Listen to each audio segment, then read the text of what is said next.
Everyone, welcome to home made food. ఈరోజు ఈ వీడియోలో అయితే చేపల పులుసుని పర్ఫెక్ట్గా టేస్టీగా ఎలా పెట్టుకోవాలో చూపిస్తానండి. చాలామందికి అయితే చేపల పులుసు చేసుకోవడం రాదు కదా, వాళ్ళకైతే ఈ వీడియో యూజ్ అవుతుందని వీడియో అయితే తీస్తున్నాను. ముందుగా అయితే మనం తీసుకున్న చేపలని నీట్గా క్లీన్ చేసుకుని పెట్టుకోవాలండి. దీంట్లోనే ఎగ్స్ ఉన్నాయి చూడండి, ఇవి అయితే జల్ల ముక్కలు అంటారు కదా, జల్లలు ఇవి.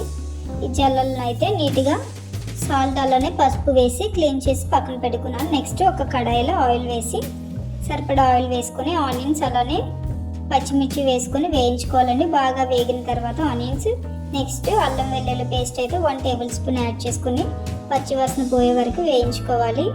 నెక్స్ట్ ఒక 3 టమాటాలు అయితే తీసుకోవాలండి. 3 టమాటాలు తీసుకొని మిక్సీ పట్టుకొని ఆ పేస్ట్ని కూడా దీంట్లో యాడ్ చేసుకున్నాను. అలానే 3 టేబుల్ స్పూన్స్ కారం, అలానే 1 టేబుల్ స్పూన్ రాళ్ళుప్పు అయితే యాడ్ చేసుకొని కలుపుకొని మూత పెట్టి బాగా మగ్గించుకోవాలండి, ఆయిల్ పైకి తేలే వరకు.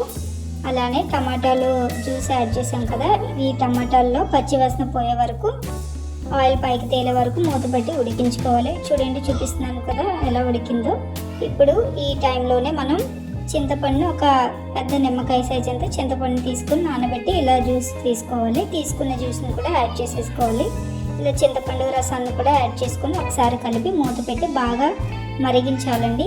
బాగా మరిగిన తర్వాత మనం క్లీన్ చేసుకుని చేప ముక్కల్ని దీంట్లో యాడ్ చేసేసుకోవాలి. యాడ్ చేసుకొని ఒకసారి గట్టి పెట్టి కలిపేసి మరలా మూత పెట్టి ఒక 3-4 మినిట్స్ అయితే ఉడికించాలి.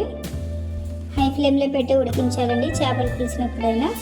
ఉడికిన తర్వాత నెక్స్ట్ 1 టేబుల్ స్పూన్ ధనియా పౌడర్ యాడ్ చేసుకుంటున్నానండి. చూడండి చేపల పులుసు అయితే ఎలా ఉడుకుతుందో.